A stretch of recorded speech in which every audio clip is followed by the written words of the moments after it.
오늘 함께 말씀을 나누는 제목은 온전한 순종, 선택적 순종, 온전한 복종, 선택적 순종이라고 하는 그런 주제로 말씀을 나누려고 합니다. 지난주도 이어서 우리가 계속해서 시리즈 설교를 지금 하고 있는데요. 참신앙과 거짓신앙, 이 시리즈를 우리가 말씀을 통해서 보면서 우리의 신앙을 점검해 보는 거예요. 한국교회가 코로나 이전과 코로나 이후 대격변의 그 시기를 보내면서 과거 그대로 갈 것이냐, 아니면 우리를 잘 돌아보고 성찰하면서 새롭게 전환할 것이냐, 이것이 우리 한국교회의 큰 과제 중에 하나예요. 그런데 꽤 많은 분들이 성찰을 하지 않아요. 그냥 과거로 그대로 답습하려고 해요. 그런데 이미 코로나를 통해서 사람들이 뭘 경험했냐면, 예배당에 가지 않아도 예배를 드리는 길이 있더라. 그리고 어떤 사람들은 신앙이 약하기 때문에 예배당을 가지 않은 것을 계기로 해서 그냥 주저앉아 버린 사람도 많은 거예요. 우리가 이런 것들을 보면서 우리의 신앙의 본질은 무엇일까를 우리가 고민하고 생각하는 일들이 필요합니다. 지난 주일날 우리는 요한복음 8장 47절을 통해서 하나님의 말씀을 듣는가 아니면 사람의 음성을 듣는가 라고 하는 주제를 함께 살펴보았어요. 여러분, 설교 시간은 무슨 시간이에요? 하나님 말씀이 대언되는 시간이에요. 설교자는 하나님 말씀을 대언하는 사람이에요.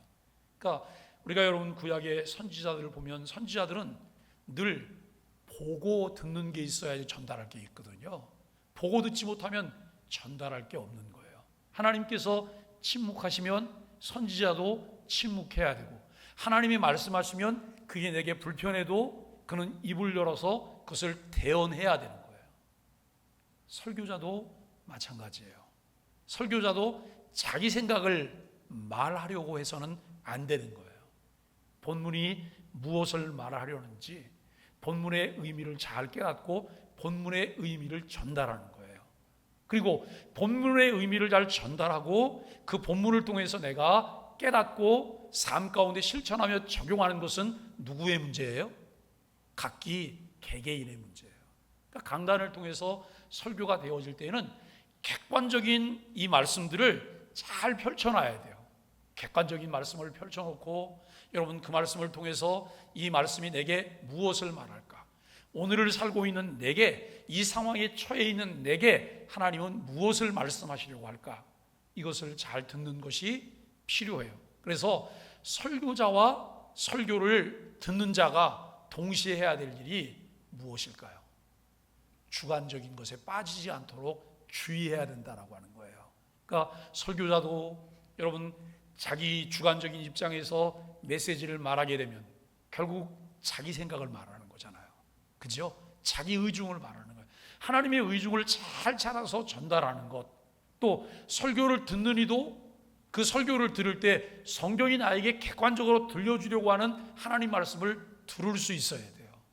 그리고 그 다음에 말씀을 받아들여야 돼요. 정말 중요한 것은 뭐냐면, 하나님 말씀을 듣고 있을 때 우리가 영의 인도를 받는 사람들이라면 그 음성을 듣게 돼요. 영의 인도를 받게 되는 사람들은 하나님 말씀을 듣게 된다는 거예요. 듣고 받아들이게 돼요. 왜냐하면 성령께서 우리 안에 내주에 계시기 때문이에요.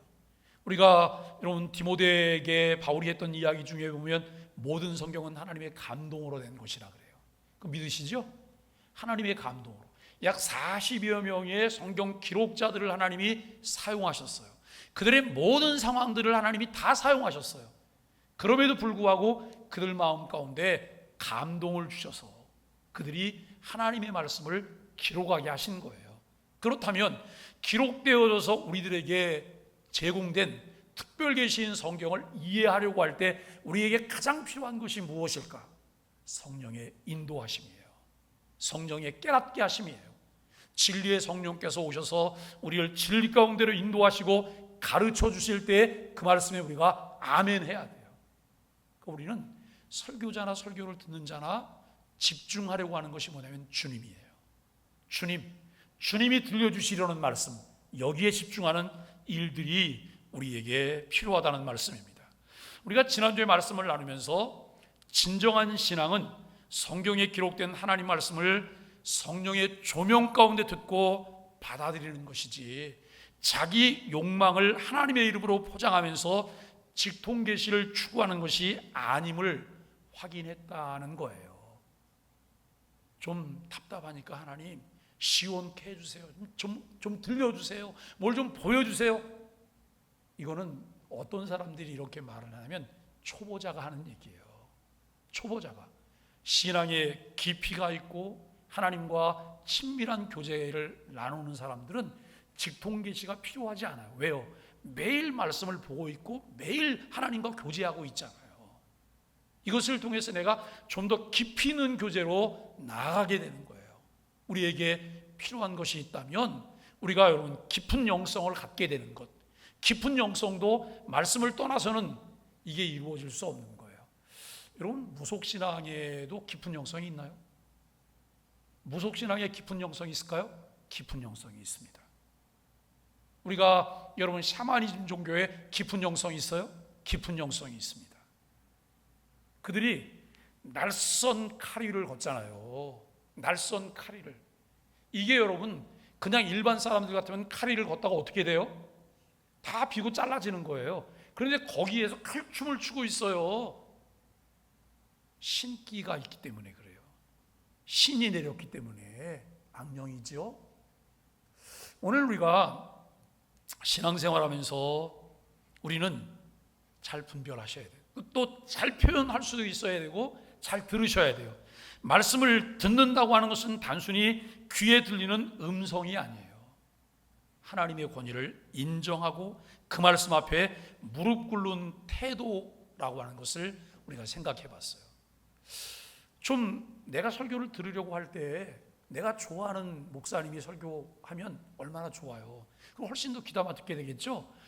그런데 오늘은 내가 별로 좋아하지 않는 목사님이 설교를 하게 돼서 처음부터 마음 자세가 준비가 안 되는 거예요. 이것은 결국 사람이 중간에 껴있잖아요. 그러니까 우리가 제일 어려운 게 그거예요. 이 매개체가 누구냐라고 하는 거예요. 매개체가 뭐냐라고 하는 거예요. 그런데 우리는 매개체는 관계없이 주님을 볼 수 있어야 되고 주님의 말씀을 들으려고 하는 이 마음의 자세가 우리에게 필요해요. 이것은 우리 모두에게 한계인 부분이기도 해요. 그러나 그것을 잘 극복하고 넘어서야 합니다. 이제 오늘은 우리가 한 걸음 더 나아가서 하나님의 말씀을 듣는다고 하는 것은 곧 말씀에 복종하는 것임을 함께 살펴보려고 합니다. 말씀 앞에서 내가 온전히 순종하는가, 아니면 내 마음대로 선택적 순종하는가 라고 하는 거예요. 자, 하나님이 주신 선물 중에 하나가 자유의지라는 거예요. 자유의지. 우리를 꼭두각시로 만드시지 않았죠? 리모컨에 의해서, 제가 손에 리모컨을 들고 있는데 리모컨을 누르면 화면이 넘어가요? 리모컨을 누르지 않으면 화면이 넘어가지 않아요. 하나님이 우리에게 이 리모컨으로 조작 가능한 정도로 만드셨나요? 아니에요. 자유로운 의사결정을 하게 만드셨어요. 그런데 에덴 동산에서 범죄한 이후에 우리는 자유의지가 멍들었어요. 자유의지가 제대로 작동하지 않아요. 선악을 분별할 수 없게 됐어요. 그렇기 때문에 우리가 자유의지를 믿을 수 있나? 믿기가 어려워요. 그런데 묘하게도 이 안에 성령님이 내주에 계신 자들은 바른 것을 선택할 수 있는 기회가 끊임없이 제공된다는 거예요. 예? 우리가 사람을 보면 어쩌면 저 사람은 저렇게 어리석어? 왜 저렇게 어처구니 없는 결정을 하지? 3개 중에 하나 결정할 때도 가장 나쁜 걸 선택하고 2개 중에 하나를 결정할 때도 가장 나쁜 거 결정하고 가장 나쁜 건 하나만 있을 때 그걸 덥석 잡고 이렇게 결정해요. 그런데요, 성령의 인도함을 받기 위해서 늘 기도하는 사람들은 어떤지 아세요? 3개 중에 가장 나은 것, 가장 좋은 것을 선택하게 된다는 거예요. 그리고 하나밖에 없을 때는 선택을 안 해요. 왜요?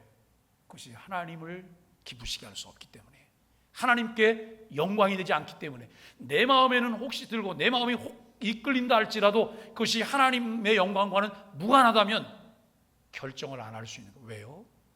성숙되어졌어요. 분별할 수 있는 눈을 가졌고요, 지혜를 가졌고요, 선택할 수 있을 때 바른 것을 선택할 수 있는 믿음이 그에게 있다고 하는 거예요. 여러분, 이 차이가 참신앙과 거짓신앙을 구분하는 결정적인 기준이 돼요. 제가 2대2 연장을 하고 있잖아요. 이단 사이비를 많이 만나봤어요. 이단 사이비에서 요즘 돌아나오는 사람들 꽤 많아요.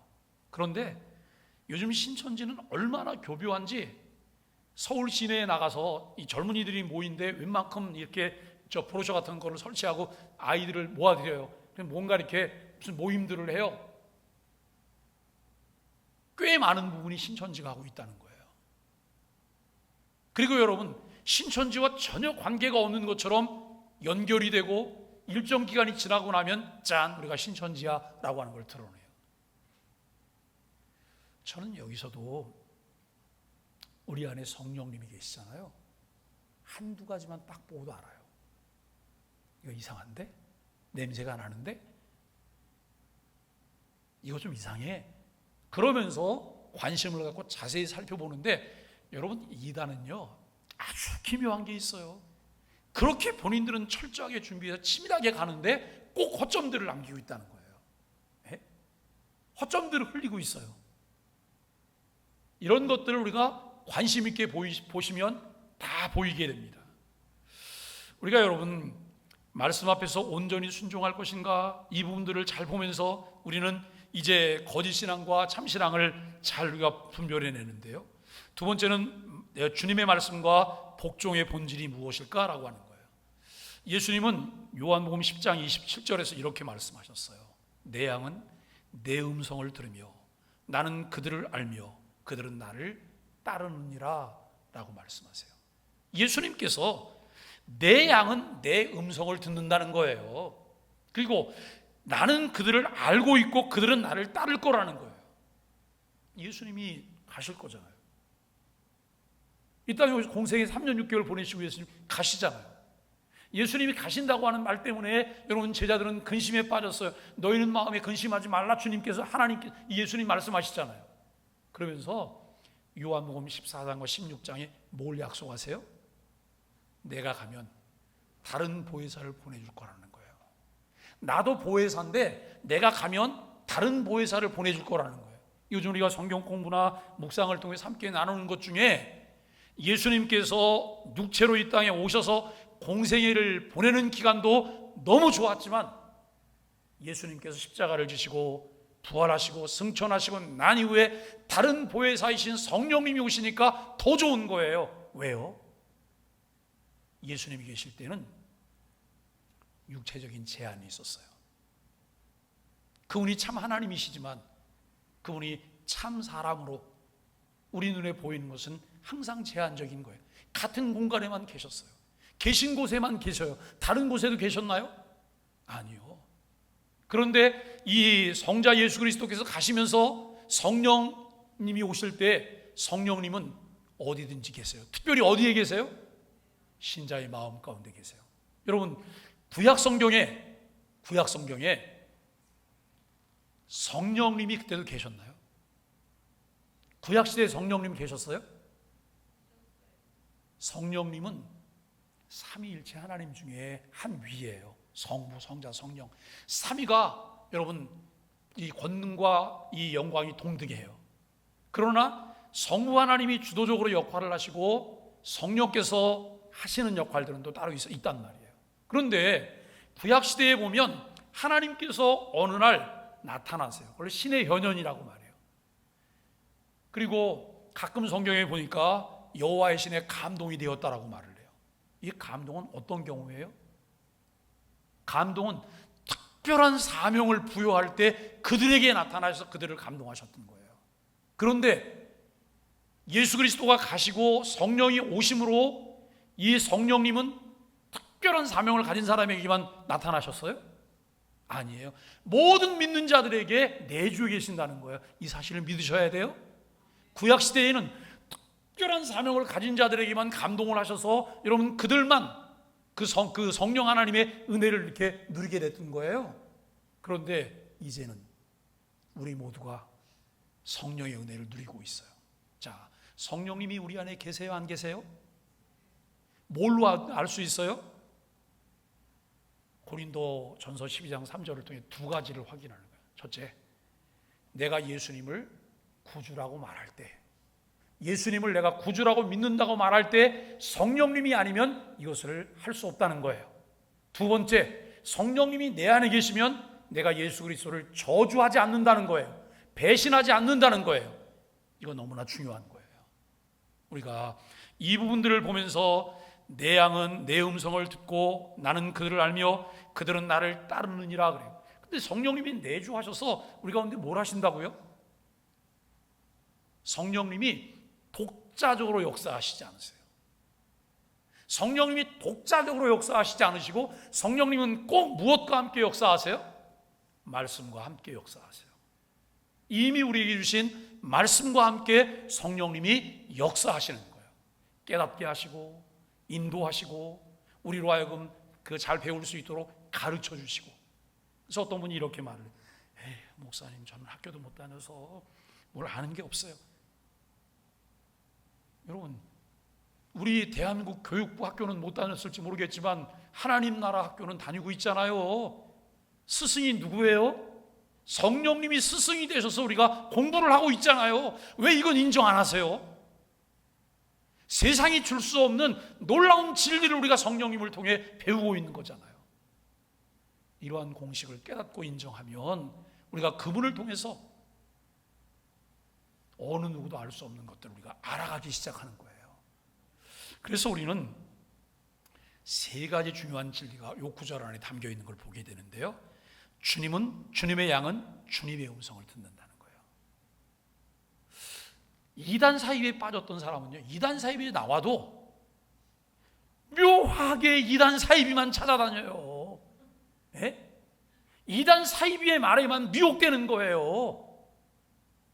왜요? 그들 안에 그 씨가 있어요. 그들 안에. 그래서 이단에 빠졌던 사람이 여러분 이단 밖으로 나왔을 때 그들에게 꼭 필요한 게 뭘까요? 개정교육이 필요한 거예요.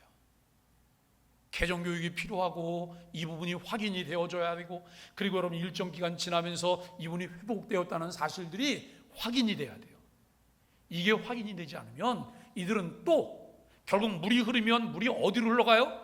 틈 사이 속으로 들어가듯이 이단 사이비는 또 이단 사이비 틈 사이 속으로 또 들어가게 되는 거예요. 주님의 양은 주님의 음성을 들어요. 주님은 자신의 양을 아세요. 양은 그분을 따르게 돼 있는 거예요. 아주 중요한 진리인데요. 듣는 것과 따르는 것은 분리될 수 없는 것이고요. 듣는다고 하는 말은 곧 복종한다는 말이에요. 사도 요한은 요한일서 4장 6절을 통해 이렇게 덧붙이죠. 우리는 하나님께 속하였으니 하나님을 아는 자는 우리의 말을 듣고 하나님께 속하지 아니한 자는 우리의 말을 듣지 아니하나니 진리의 영과 미혹의 영을 이로써 아느니라 라고 말씀하고 있습니다. 여러분, 진리의 영과 미혹의 영을 아세요? 어떤 사람을 보면서 저거는 악령의 역사잖아, 저거는 성령의 역사잖아, 이거 구분이 되세요? 이걸 우리가 잘 구분하고 감별할 수 있는 감별사예요? 아니에요. 그런데 우리는 이것을 감별할 수 있는 능력을 가지고 있어요. 무엇으로요? 우리 안에 성령님 계시잖아요. 예? 성령님, 끊임없이 성령님은 우리를 가르치시고 깨닫게 하시고 인도하시고, 그리고 우리가 여러분 체계적으로 꾸준히 경건 훈련을 통해서 말씀을 공부하고 있다면 그 말씀이 우리로 하여금 다른 것인지 맞는 것인지를 알게 하세요. 우리가 여러분 옛날에 그림을 그릴 때 그림을 잘 그리는 사람이 딱 보고도 착착착착 맞춰서 딱 그리잖아요. 그림을 잘 못 그리는 사람들은 옛날에 다 비치는 종이 그걸 그림 위에 갖다 다 올려놓죠. 그리고 거기서 본을 뜨잖아요. 그리고 난 다음에 그리잖아요. 성경 말씀 위에 그걸 딱 올려놓으면 이게 참인지 가짜인지 다 보이는 거예요. 그런데 이거를 볼 줄 몰라요. 모르면 우리가 이게 참인지 가짜인지 어떻게 알아요? 모르는 거죠. 그래서 우리는 하나님을 바로 아는 지식을 갖기 위해서 부지런히 하나님의 말씀을 읽고 말씀을 묵상하고 그 말씀을 내 안에 새기는 이 작업들을 우리가 계속 해가야 된다라고 하는 거죠. 여기서 우리의 말은 사도들의 말씀이에요. 곧 성경 말씀입니다. 하나님의 사람이라면 반드시 이 말씀에 귀를 기울이고 복종을 하게 돼요. 반대로 말씀을 무시하고 자기 귀에 듣기 좋은 말만 좇는다면 그는 진리의 영이 아니라 미혹의 영에 속한 것이다 라고 하는 거예요. 그래서 여러분, 설교를 들을 때 제일 어려울 때가 이거예요. 그냥 관계가 다 편안하면 설교도 잘 들리잖아요. 그냥 설교를 하면 그 다른 어떤 의도를 생각하지 않고 들리는 대로 듣는 거예요. 그래서 웃기도 하고 같이 여러분 때로는 마음 아파하기도 하고 반응을 그대로 보이는 거예요. 그런데 그 관계 속에 뭐가 이렇게 딱 껴있어. 관계 속에. 그래서 들려오는데 들리는 대로 들리게 하면 이렇게 비틀어서 듣게 되는 거예요. 이때가 제일 어려운 거잖아요. 이때 내 신앙 관리를 어떻게 할까? 이때 신앙 관리를 어떻게 할까라고 하는 거예요. 우리가 드리는 이 예배가 우리에게는 결승전인 거 아세요? 기독교 역사는 일직선의 역사가 아니에요. 우리가 지금 드리는 이 시간이 다음에 또 와요? 다음 시간은 다른 시간인 거예요. 이 시간을 내 것으로 만들어야 되잖아요. 이 시간이 내 삶 가운데 주님과 나와의 관계 속에서 주님이 주시는 은혜의 시간이어야 되잖아요. 그런데 이런 생각 저런 생각이 많으면 우리가 그 은혜 속에 풍덩 빠질 수가 없게 되는 거예요. 그래서 경건의 사람들이 경건의 훈련하는 중에 중요한 게 뭐냐면 단순성 훈련이에요. 단순성 훈련. 복잡한 구조 속에서 이것저것 많이 복잡하게 생각하지 말라는 거예요. 복잡한 일들이 벌어질 땐 우리는 단순하게 그냥 성경으로 돌아가셔야 되는 거예요. 성경이 뭐라고 말하는지. 왜냐하면 성경 속에 답이 있고 길이 있기 때문에 그리로 돌아가는 거예요. 교회라 말하는 성도들은 에베소 2장 20절에 보니까 너희는 사도들과 선지자들의 터 위에 세우심을 입은 자들이라 라고 말해요. 교회가 건물이 아니고 뭐라고요? 우리 예수 그리스도를 주로 믿고 고백하는 우리가 교회잖아요. 예수 그리스도를 머리로 하는 그의 몸의 지체로서 우리가 교회잖아요. 그런데 이 교회인 우리가 어떻게 세우심을 입었느냐? 사도들과 선지자들의 터 위에 세움을 입었다라고 하는 거예요. 그들의 가르침과 그들의 신앙 고백 위에 우리가 세워졌다라고 하는 것을 말하고 있어요. 바울은 디모데에게 이 집은 살아계신 하나님의 교회요 진리와 기둥과 터라고 말씀하고 있어요. 여러분, 교회가 아무리 탁월하게 많은 것을 잘한다 할지라도 이 부분을 놓쳐버리면 맛을 잃어버린 교회가 되는 거예요. 맛을 잃어버린 소금이 되는 거예요. 우리가 본질을 놓치면 안 돼요. 본질 안에서 여러분 더 주께서 우리에게 말씀하시는 일들을 감당하는 것 필요하다라고 하는 것을 생각해 봅니다. 성령에 속한 자는 하나님의 말씀을 사모하며 즐겨 듣습니다. 여러분, 성경 읽는 게 좀 귀찮아지셨나요? 성경 읽으려고 하는데 자꾸 뭔가 이렇게 찜찜한 게 생기고 또 무슨 일이 생겨서 자꾸 성경 읽는 걸 차일피일 미루나요? 아침 묵상하는데 좀 게을러져 갖고 안 하고 계신가요?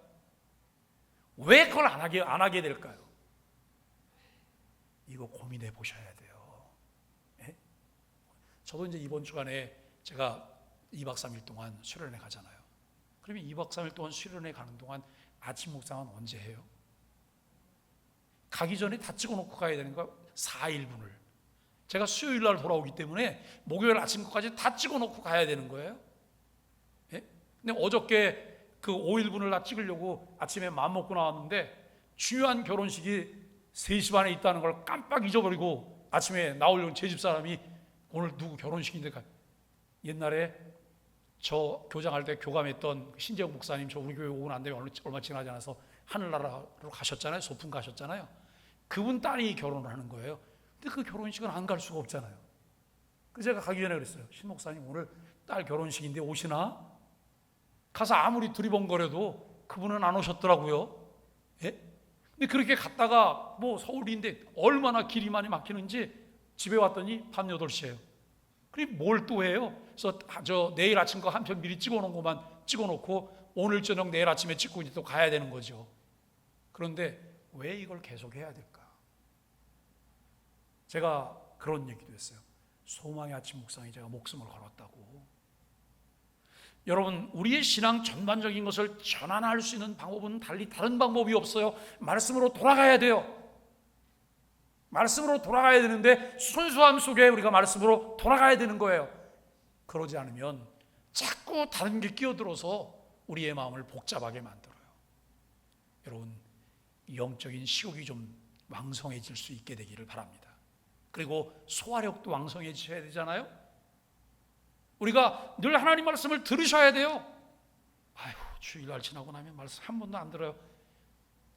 정말 대단히 병든 거죠. 예?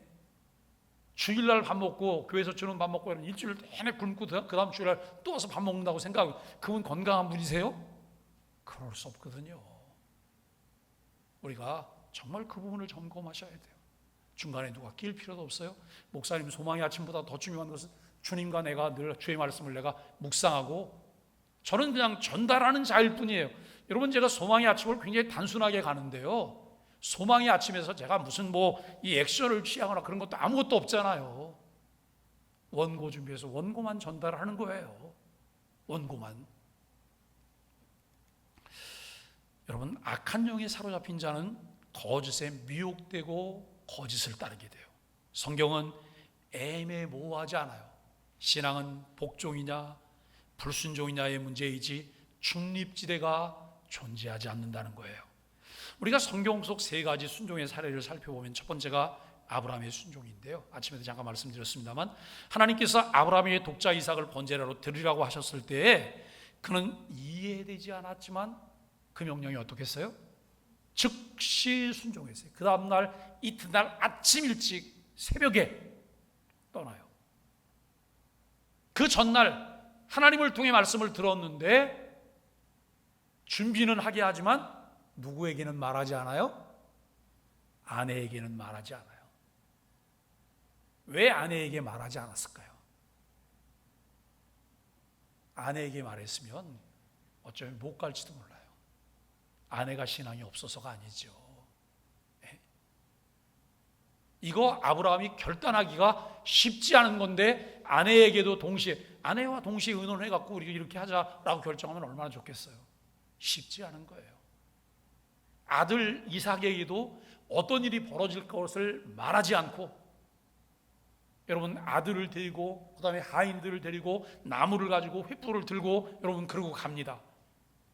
그런데 아들이 가다가 도중에 뭐라고 물어봐요? 아버지, 여긴 나무와 불은 있는데 재물은 어디 있어요? 찢어져. 뭐라고 설명하실 거예요? 너가 재물이야? 이렇게 말씀할까요? 참 어려운 일이에요. 그럼에도 불구하고 아브라함이 순종했다는 거예요. 내가 내 아들 내 독자까지도 내게 아끼지 아니하였으니 내가 이제야 내가 하나님을 경외하는 줄을 아노라 그래요. 아브라함이 하나님을 경외한다는 증거는 말이 아니라 실제 순종이었어요. 할 수 있는 거, 할 수 있을 때 하는 거는 누구나 다 해요. 그죠? 이건 도저히 불가능할 것 같아. 지금 상황은 이거 받아들이기 쉽지 않아. 그때도 내가 결단을 하고 순종할 수 있다면 무엇 때문에 순종해요? 하나님의 말씀이기 때문에요. 하나님의 말씀이기 때문에. 누가 이러쿵저러쿵 그거 다 쓰잘데기 없는 거 아니에요? 지나놓고 나서 보면 여러분 아무것도 아닌 일이고 그다지 중요하지도 않아요. 그런데 거기에 우리가 매일 매여가지고 정작 주님 앞에 나가는 일이 소홀하다라고 하는 것을 알게 돼요. 두 번째는 히브리서 안파들의 용기인데요, 출애굽기 1장 17절과 21절에서 애굽의 바로가 히브리인들이 남자아이를 낳으면 다 죽이라고 명령을 해요. 이 명령을 했을 때 산파들이 왕의 명령을 어기고 아이들을 살렸어요. 그때 살아난 대표적인 인물이 누군가요? 모세예요. 모세가 그때 살아난 거예요. 그런데 이 산파들은 왜 왕의 명령을 어겼을까요? 이유는 단 한 가지예요. 성경은 그 이유를 이렇게 밝혀요. 산파들이 하나님을 두려워하여 왕의 명령을 어기고, 이 산파들이 하나님을 두려워했다는 말을 다른 말로 바꾸면 이 산파들이 하나님을 경외함으로라고 하는 말로 바꿀 수 있을 거예요. 예? 하나님을 경외했기 때문에 눈에 위협이고 명령을 내리는 왕보다도 하나님을 더 두려워할 수 있었다는 거예요. 어떠세요? 눈에 보이는 관계, 이것 때문에 하나님을 놓치는 일은 없으신가요? 우리들에게 왕왕 일어날 수 있는 일이잖아요. 그런 일이 일어난다고 해서 에이 저 사람 무능해 이렇게 말할 수 있는 사람이 없어요. 왜? 우리가 다 비슷하기 때문에요.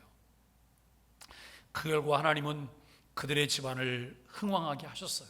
바로보다 하나님을 더 두려워했기 때문입니다. 여러분, 오바댜의 헌신이나 오바댜를 아세요?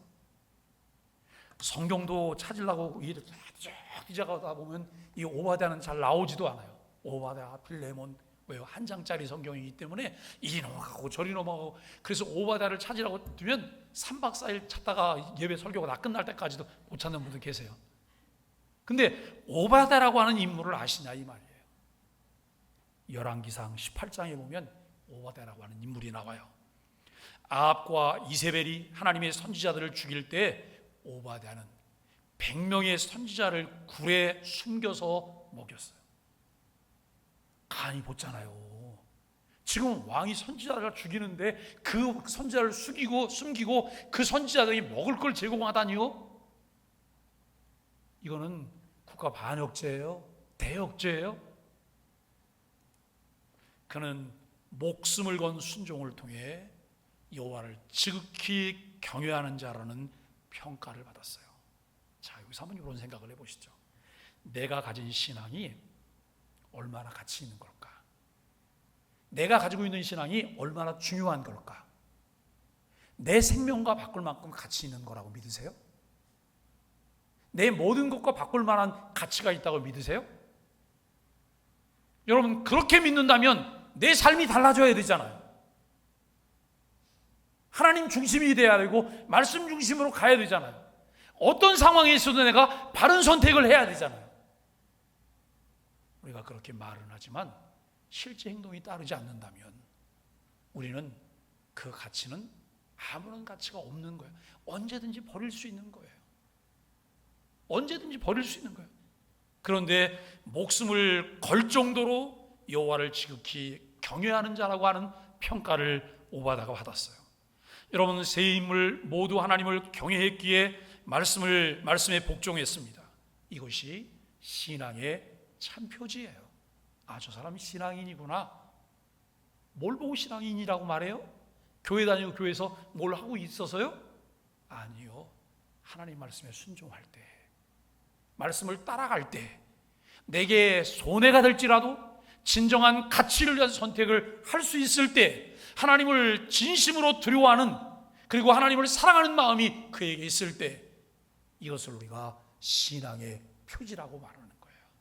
에이, 한번 해보고 안 되면 말지 뭐, 이런 정도가 아니에요. 내가 사는 것도 주님이고 죽는 것도 주님이라고 하는 이런 마음의 다짐이 우리에게 있어야 됩니다. 여러분, 이거 권위 아래 사는 신자의 태도인데요, 참 신앙은 하나님의 권위 아래 살아가는 거예요. 하나님의 권위 아래 살아가는 거예요. 로마의 백부장은 중풍병에 걸린 종을 위해 주님께 나왔습니다. 예수님께서 내가 가서 고쳐주리라 라고 말씀하실 때 그가 뭐라고 말했을까요? 주여, 다만 말씀으로만 하옵소서. 그러면 내 하인이 낫겠습니다. 나도 남의 수하에 있는 사람이라 그래요. 예수님이 굳이 자기 집까지 오시지 않아도 거기서 그냥 말씀하시면 하인이 나을 거라는 거예요. 예? 이게 왜 문제가 생겼나요? 네. 그런데 우리는 어떠세요? 하나님 말씀의 권위를 인정하세요? 하나님 말씀이 얼마나 대단한지 한번 생각해 보세요. 태초에 하나님이 천지를 창조하실 때 여러분 아무것도 없었잖아요. 하나님께서 빛이 있으라라고 말씀하셨더니 빛이 생겼어요. 그죠? 도대체 그가 누구시기에 빛이 그곳에 나타났을까요? 천지 만물을 창조하실 때 하나님 말씀하시는 그대로 모든 것들이 되었어요. 천지 만물을 창조하시던 그 하나님, 천지 만물을 창조하실 때 사용하셨던 그 말씀, 우리가 지금 믿는 하나님과 우리가 지금 믿고 따르는 그 말씀 아닌가요? 그 말씀이잖아요. 그 하나님에게 문제가 생겼나요? 아니면 그 말씀을 받고 그 말씀을 따르는 우리에게 문제가 생긴 건가요? 하나님에게 문제가 생겼다고요? 하나님이 돌아가셨나요? 이거 우리가 정말 심각하게 고민해 보아야 될 문제입니다. 그는 권위의 원리를 알았어요. 예수님의 말씀은 곧 권위이며 그 권위는 반드시 이루어진다는 거예요. 지금까지 우리가 이 세상을 몇 년 사셨나요? 제가 얼마 전에 저희 동기들을 만났어요. 동기들을 만나고 제가 그날 밤중에 거의 잠을 못 잤어요. 쫙 뒤치다가면서 여러분 잠을 설쳤어요. 왜 설쳤냐면 저보다 나이가 좀 어리거든요. 너무 늙어버렸어요. 늙은 노인네 얘기만 하고 있는 거예요. 모여갖고. 예? 제가 그래서 오면서 우리 김 목사님 오면서 내내 그 얘기를 했어요. 너무 실망스럽다고. 마치 내일이 없는 사람, 곧 죽을 준비를 하고 있어서 그냥 죽음의 날을 기다리고 있는 사람 같은 이야기들을 하고 있는 거예요. 우리는 혹시 그렇게 하고 있지는 않으신가요? 우리 이제 반환 좀 도셨잖아요. 김복순 권사님 140살까지 사실 거니까 이제 반환 좀 도인 거 아니에요? 제가 김복순 권사님 이제 우리 반환 좀 돌았잖아요. 얼마나 남았는지 몰라. 근데 지금까지 어떻게 사셨어요? 주님에게 가장 큰 가치를 두고 사셨나요? 그렇게 못했다면 이제 이후의 삶은 주님에게 가장 가치를 두고 사셔야 되잖아요. 승부를 거기에 걸어야 되는 거 아니에요? 남은 시간 부끄러움이 없을 정도로 내가 주님에게 가치를 두고 모든 것을 다 던지고 나가는 거 필요하잖아요. 그렇게 사시게 되기를 바랍니다. 저 그렇게 살고 싶어 하거든요. 저 그렇게 살 거예요. 그리고 여러분, 제가 그렇게 살고 싶어 하고 그렇게 살 거니까 저하고 같은 마음을 갖는 거는 여러분이 그 마음을 가지시면 같은 마음이 되는 거예요. 그다지 어렵지 않아요. 그렇다고 제가 복잡하게 뭘 많이 요구하는 사람이에요? 내가 일만 할 거니까 권사님 구하세요? 제가 그렇게 요구해요? 아니요. 제가 팔할 수 있으면 팔하고 권사님이 팔할 수 있으면 팔하고 여러분 그렇게 가는 거잖아요. 주님은 이 믿음을 칭찬하셨어요. 이스라엘 중 아무에게서도 이만한 믿음을 보지 못하였다. 이스라엘 중 아무에게서도 이만한 믿음을 보지 못하였다. 이 말을 우리가 듣게 되기를 축복합니다. 하나님을 경외한다고 하는 것은 그분의 권위 아래에 산다고 하는 거예요. 신자는 자기 뜻대로 결정하지 않고 말씀의 권위에 따라 순종해요. 근데 여러분, 선무당이 사람을 잡는다고 어설프게 성경을 알고 성경을 인용해서 말하는 사람이 제일 무서운 거예요. 아전인수격으로 아무거나 끌어다녀갖고 갖다 막 짜맞추기 짜집기를 해요. 그러면서 그게 옳다고 믿어요. 이 신념이 무서운 거예요. 우리가 하나님 앞에 나를 잘 비우셔야 돼요. 백지로 가셔야 돼요. 그 다음에 온전한 순종, 선택적 순종을 여기서 한번 더 보실까요? 여러분 사울왕 잘 아시죠? 사울왕 잘 아세요? 사울왕이 이스라엘의 몇 번째 임금이에요? 첫 번째 임금이에요. 그 왕 여러분 개인적으로 잘 아세요? 그 왕도 여러분 아세요? 우리는 개인적으로 알 길이 없어요. 근데 성경이 보여주는 게 전부예요. 그런데 이 사울 왕은 아말렉을 진멸하라고 하는 명령을 받았어요. 진멸하는데 아무도 남기지 않고 다 그냥 멸하라는 거예요. 그런데 좋은 것만 남겨뒀어요. 그는 부분적으로 순종했지만 하나님은 그것을 거역이라고 말을 해요. 그러니까 여러분, 차라리 마귀 짓을 하려면 마귀처럼 사시는 게 더 깨끗할까요? 그래, 나는 오늘부터 마귀처럼 살 거야. 그렇게 선택할 용기가 있으세요? 없잖아요. 온전히 순종하며 살게 해주세요. 그렇게 기도하고 애를 써도 우리는 부족한 것, 허점투성이잖아요.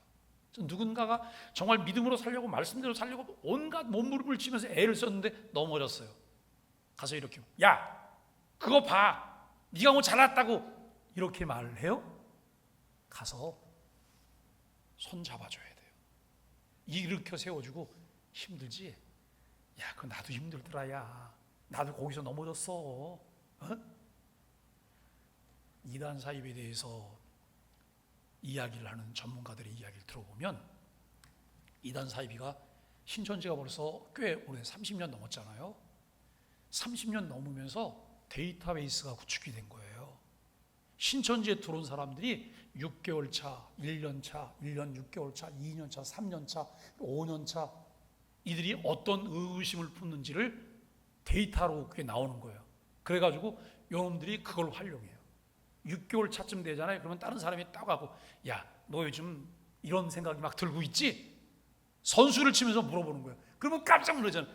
내 마음을 어떻게 알았지? 나도 그때는 그랬어. 그 설득력이 있어요, 없어요? 설득력이 있잖아요. 나도 그때는 그랬는데 내가 요렇게 갔더니 그걸 잘 넘길 수가 있었어. 여러분, 이거를 누가 해야 되는 거예요? 우리 교회가 해야 되는 거 아니에요? 진짜 교회가 해야 되는 거 아니에요? 교회 오면 단계별로 여러분 신앙이 성장해 가는 사람들이 있어서 나보다 조금 늦게 신앙생활 시작한 분들이 어떤 슬럼프에 빠질 것 같으면 가서 여러분 다독거리면서 내가 그 과정을 지났는데 나도 그때 굉장히 힘들었어. 그런데 나는 이렇게 이겨냈거든. 내가 도와줄게. 이렇게 말을 해야 되잖아요. 그런데 교회는 어때요? 교회는 격려하고 이해하고 존중하고 이끌어주지 않아요. 어떻게 해요? 정죄해요. 정죄해요. 그것밖에 안 되냐고. 그러면서 잘난 척했냐고 이렇게 말을 해요. 이게 남의 얘기가 아니고 제 이야기고 우리들의 이야기인 거예요. 그런데 우리가 바꿔내야 되고 전환해야 되는 게 뭐예요? 여러분, 존중해야 되잖아요. 이해해야 되잖아요. 가정으로 돌아가시면 이 남편보다는 아내가 더 많으니까 남편이 무슨 얘기를 하면 잘 들으세요. 토달지 말고 자기 생각 먼저 꺼내지 말고 남편이 어떤 의도로 이야기하는지 잘 들으셔야 돼요. 그게 존중하는 마음이에요. 듣고 그 다음에 그냥 또 공격해야죠? 아니요. 함께 대화하는 거예요. 왜 여보, 당신은 왜 이런 생각을 이걸 여기에서 이런 생각을 했어요? 이거 이야기해야 되잖아요. 에? 나는 이렇게 할 것 같은데 왜 당신은 이렇게 했죠? 근데 그것도 막 그냥 쏘아붙이고 그러면 남자들은 말 안 해요. 자존심 상하게 뭐하러 말하겠어요? 그냥 입 다물고 그냥 말지. 에? 꼭 얘기를 해야 사는 것도 아닌데 말 안 하는 거예요. 그러면 분위기는 다 깨지는 거예요. 또 남편들도 마찬가지예요. 아내가 뭘 하잖아요. 그러면 한번 웃어서 넘겨주세요. 왜요? 그럴 수 있다고 생각하시면 돼요. 그런데 그게 본래의 마음은 아니거든요. 들어주고 함께 받아주고 그러다 보면 그 다음에 조금 분위기가 나아져요. 이러면서 개선이 돼서 사는 거잖아요. 예? 오늘 우리가 신앙생활하면서 정말 중요한 게 그거예요. 나보다 약한 사람, 어떤 사람 넘어지는 사람, 그리고 변변치 못하게 뭘 하는 사람, 교회에서 보면 마음에 안 들게 뭘 하는 사람, 이거 어떻게 해요? 공격하라고요? 이해해 주라니까요. 교회 좀 늦게 온다고요? 근데 저도 정말 제가 딜레마가 그건데요. 교회 온 지 얼마 안 된 초신자가 늦게 오는 건 이해가 돼요. 근데 몇십 년이 지나고 교회 권사님 시키나 돼갖고 교회 늦게 오면 이해가 잘 안 돼, 솔직히. 에? 그걸 어떻게 해야 되나? 그런데 그것도 이해하고 받아주면 조금 지나면 그분 일찍 오세요. 예? 그게 안 되거든. 그분에게 뭘 시키면 돼요? 10시까지 오셔서 안내하는 안내위원을 시키면 가장 문제는 가볍게 해결되는 거예요. 예? 근데 참 쉽지는 않습니다.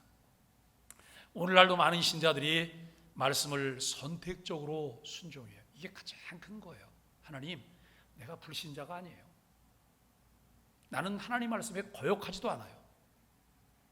그러면서 선택적인 순종을 해요. 듣기 좋은 말씀은 받아들이고 불편한 말씀은 외면하고요. 그러나 성경은 분명히 말해요. 부분적 순종은 불순종이고 선택적 순종은 불경건의 증거라는 거예요. 그러니까 여러분, 늘 염두에 두세요. 어떤 상황, 어떤 사람, 이건 이유가 될 수가 없어요. 어떤 상황이든 어떤 사람이든 그가 있을지라도 내가 최종 선택은 뭘 선택해야 되는 거예요? 하나님 말씀을 선택해야 되는 거예요. 하나님 말씀을. 왜요? 내가 사나 죽으나 그분의 것이기 때문에. 예?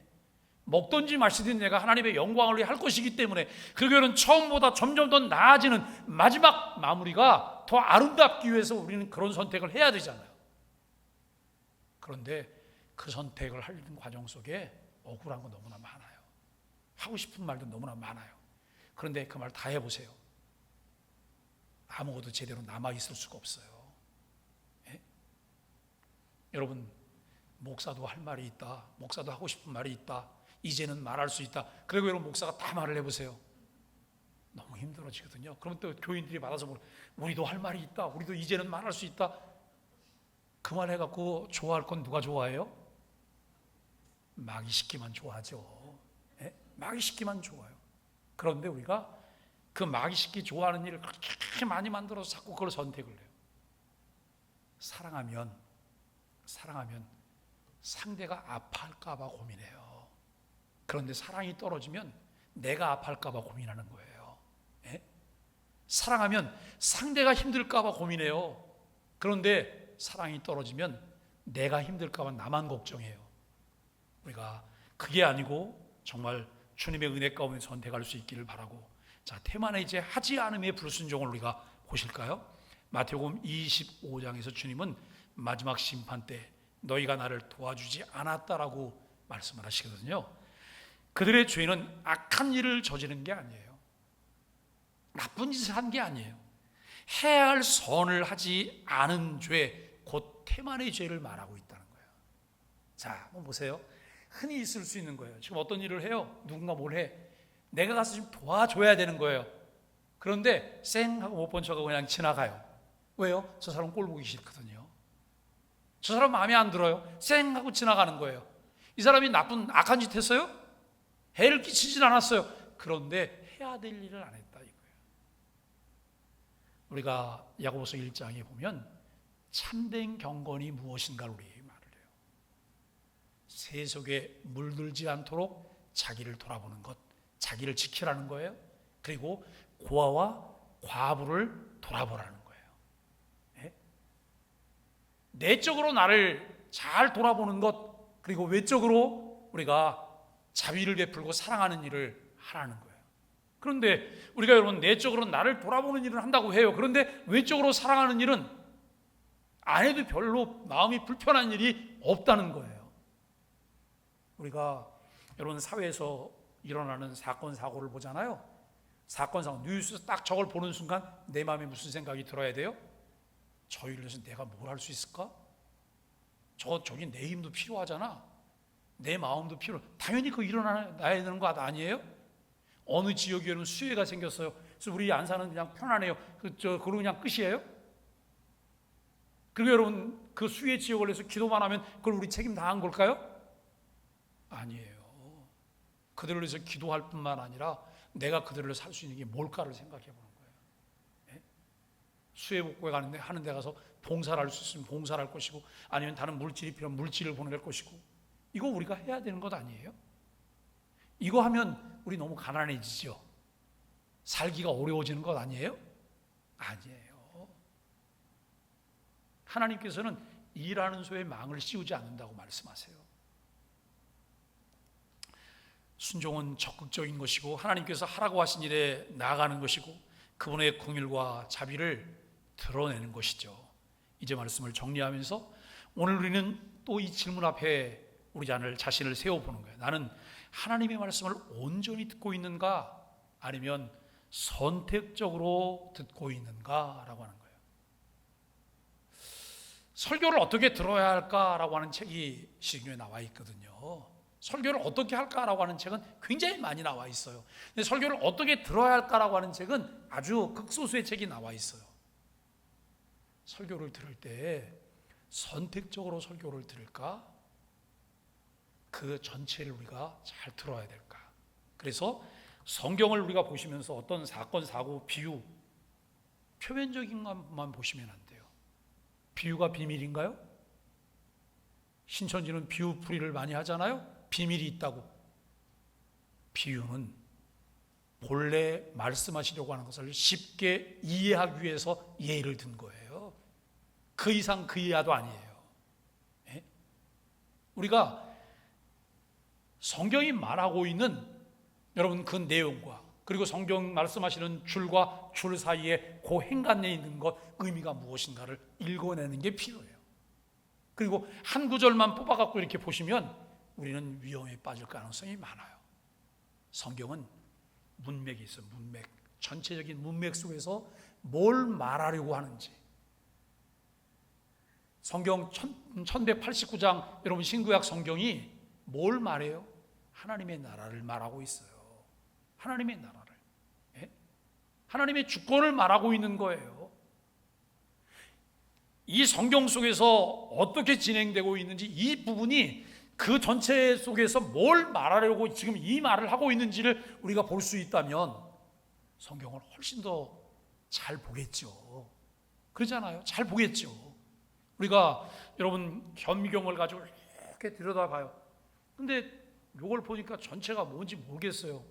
그리고 조금 더 망원경을 가지고 봤더니 이거 코끼리 엉덩이였네. 에? 이게 보이는 거예요. 이렇게 보는 이런 말씀을 드리면 목사님 성경 읽기도 힘든데 폴. 그래서 성경을 좀 연구하려고 하는 사람들은 자료도 몇 가지를 사용해요. 요즘은 그 자료 사용하는 거 너무나 편하네요. 옛날에는 여러분 성서 지도도 사야 되고 뭐 다 사야 되잖아요.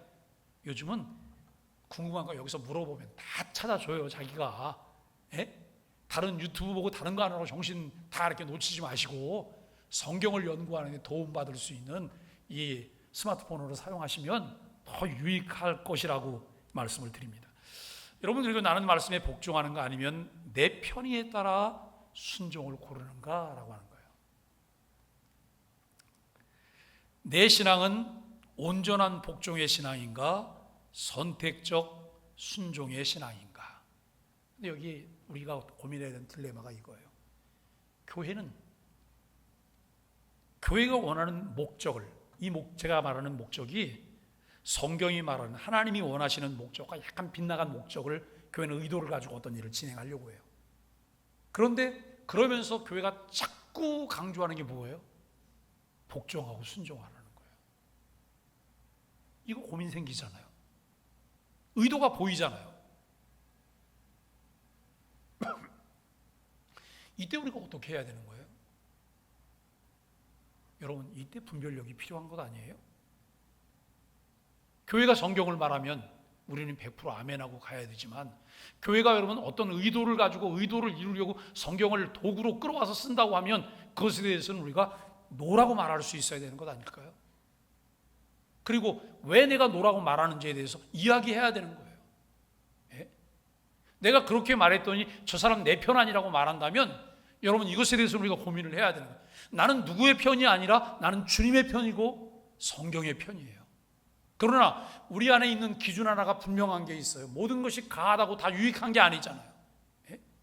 모든 것이 가하다고 우리가 할 말을 다 하는 것도 아니잖아요. 이게 덕이 될지 영광이 될지 가려가면서 우리가 말할 거잖아요. 그래서 무엇을 요구하는 사람이나 그것을 듣고 따라가는 사람이나 의도 없이 이것을 잘 이해하는 일들이 우리에게 필요해요. 성경은 우리에게 말을 해요. 전도서 12장 13절에 보니까 하나님을 경외하고 그의 명령들을 지킬지어다. 이것이 모든 사람의 본분이다 라고 말씀하고 있어요.